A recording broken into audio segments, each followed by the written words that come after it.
Today, we're tackling a huge issue that's probably affecting your wealth, your health, and your happiness more than you even realize.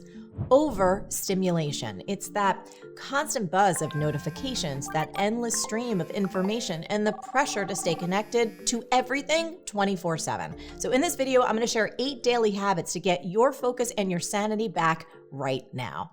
Habit number 1 is stop being a victim. So if your phone is blowing up with notifications or your computer is pinging every 5 minutes, it's easy to feel like you're just a passenger on this crazy train called modern digital life.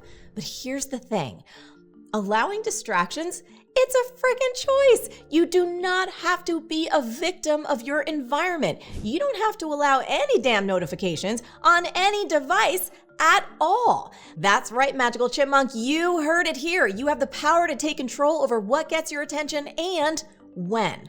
And it all starts with deciding right now that you are the one who sets the rules in your life. So habit number 1 is this. It's the simple and the most important habit of all. Stop letting your devices control you and start controlling them.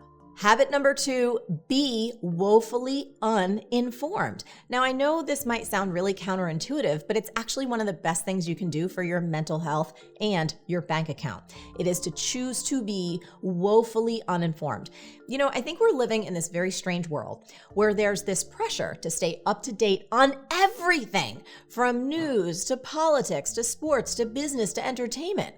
But the reality is this, most of what comes through on the news and social does absolutely nothing to tangibly move you closer to achieving your dreams. The news does not make you happier, wealthier, or healthier. And in fact, media, I think both mainstream and social, it takes far more from you than it ever gives in return. And I'm willing to bet this, that up to 95% of what you hear on the news, you take no action on anyway. I mean, if you really tell the truth, it mostly just stresses you out. It makes you feel hopeless and helpless and full of negativity and distracts you from what really matters. So what's the fix? Well, instead of trying to keep up with every damn headline 24/7, just stop altogether. Yes, stop watching or reading or listening to the news cold turkey. And look, if that seems scary, just treat it like a little 2-week experiment. Try it before you deny it. You know, I was recently in Italy for a few weeks, and when I was there, I didn't watch or read the news. And let me tell you, it was so glorious. It was so restorative. And on that same trip, I also made a lot of progress on some of my own creative projects, and there was no stress around it whatsoever. Everything just flowed. So the bottom line is this, I promise you, nothing is gonna fall apart if you just give yourself just a 2-week little break from the news, both mainstream and social. And during that hiatus time, I want you to focus your time and your energy on what you can control. And what's that? That's your health, your work, your play, your goals, your family, and your immediate surroundings. And then after 2 weeks, just take a notice. Like, how do you actually feel? Do you feel better or do you feel worse? And write it down. Trust me, being selectively uninformed can be a massive game changer, not only for your own mental health, but actually for the world too. Because here's the deal.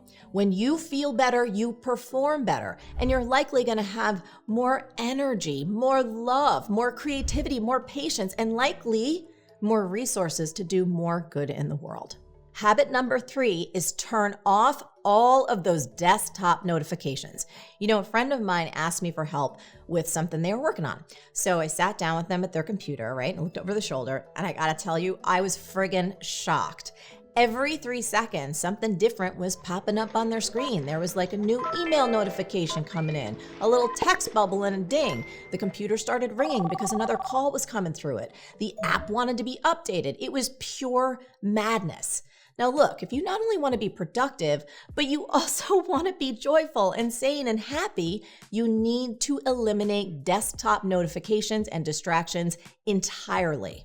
Make no mistake, if you want to eliminate overstimulation from your life, the game is not about resisting temptation, it's about removing it altogether. And that power is always in your hands. This is a game changer for your ability to do deep work and your brain's ability to focus and concentrate. So I want you to go ahead and actually do this right now. Like pause, go into your settings right now and shut down, disable, and silence every single damn alert.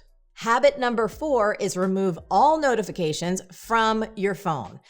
I gotta say, if there's one habit that'll make an immediate difference in your focus and your peace of mind, it is removing every single notification from your damn phone. Do not allow that stinking thing to buzz or ding or make a sound unless you really want it to, like for an alarm. Also, do not allow any notifications to show up in the apps on your phone to the best of your ability. I'm going to encourage you to go nuclear on them. I did this years ago and it's actually made the biggest difference in my life. I've also made my home screen this place of calm and beauty, and it's a totally distraction-free place. Now, the only thing on my first page is my camera and my app for Dream Club, because both of those things bring me joy. They're cute, they're fun. And in order to get messages from anything like my text or WhatsApp or DMs and Instagram or something else, I actually need to go in, like swipe a few pages in, go find the app, and then actually click into it. I treat it a little bit like going to my physical mailbox. Remember those things? Maybe I'll go there once every few days or even once a week or once every 2 weeks when I'm being really naughty. So here's the deal. Removing all notifications from your phone, this is critical. It instantly puts you back in control of your attention, your time, and your focus, because you know this to be true.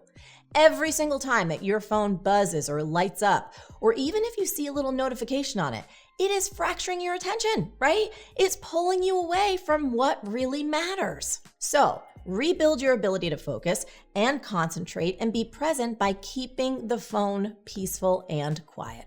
Habit number 5 is protect your peace. So if you're working from home or even in an office, you need to protect your peace like your life depends on it, because in a funny way, it actually does. You know this. Time is your most precious resource on the planet, and you're never going to get more of it. So you got to be smart about it. Don't work in a high traffic area like the kitchen. I've made that mistake a million times. Don't work where interruptions are a given, especially if you live with other people, right?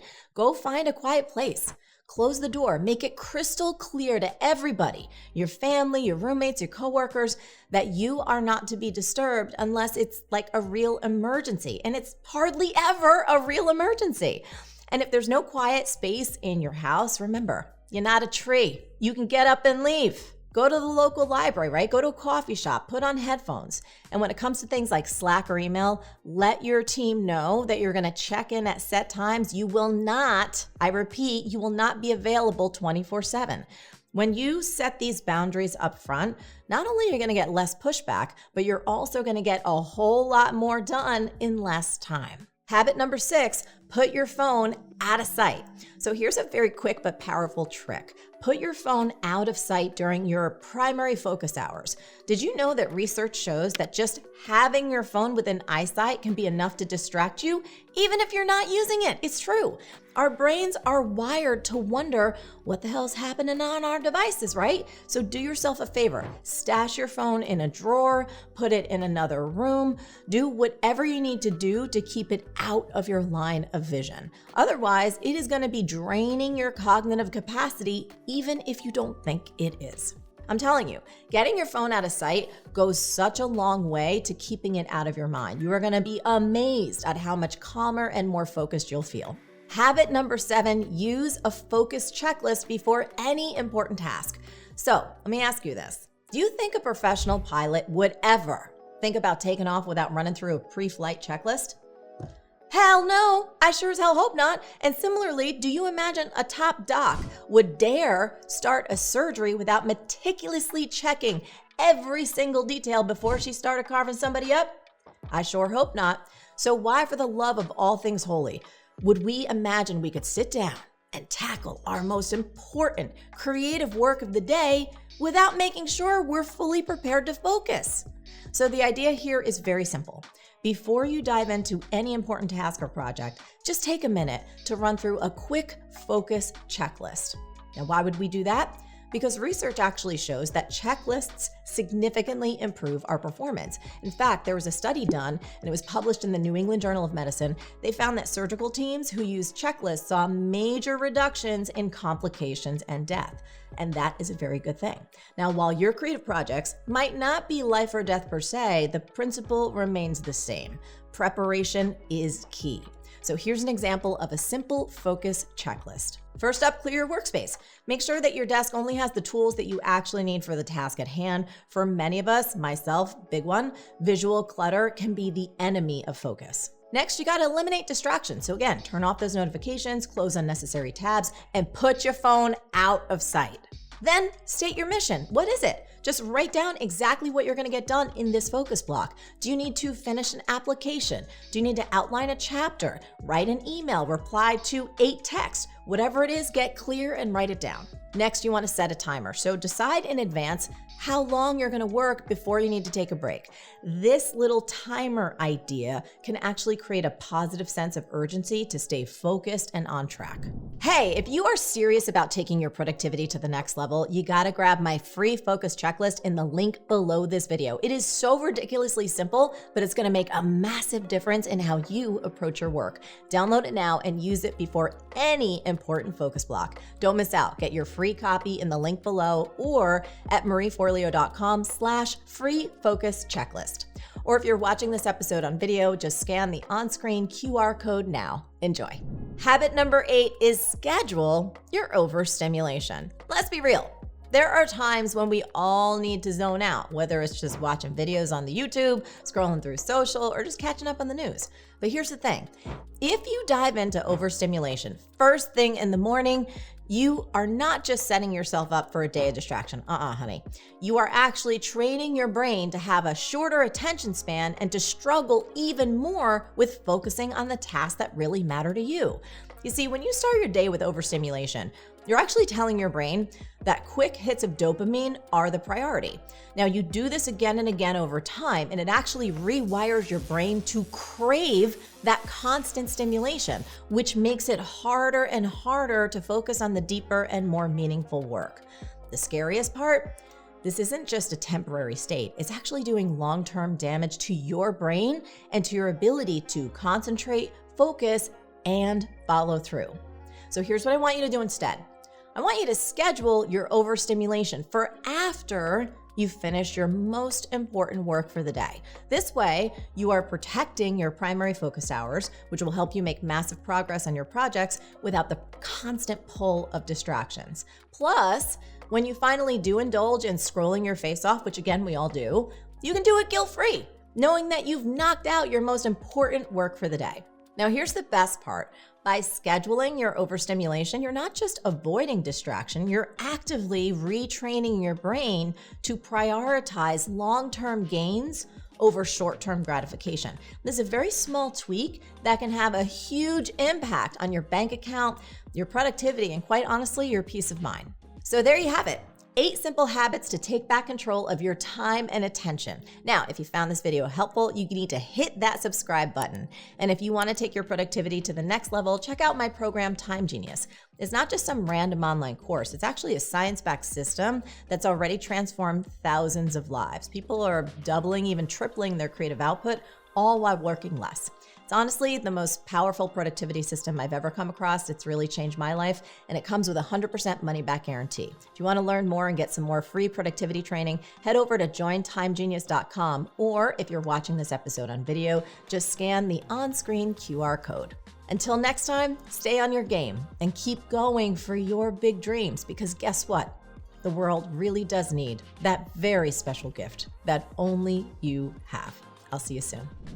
Hey, if you loved this video, you need to watch this one next. Trust me on that.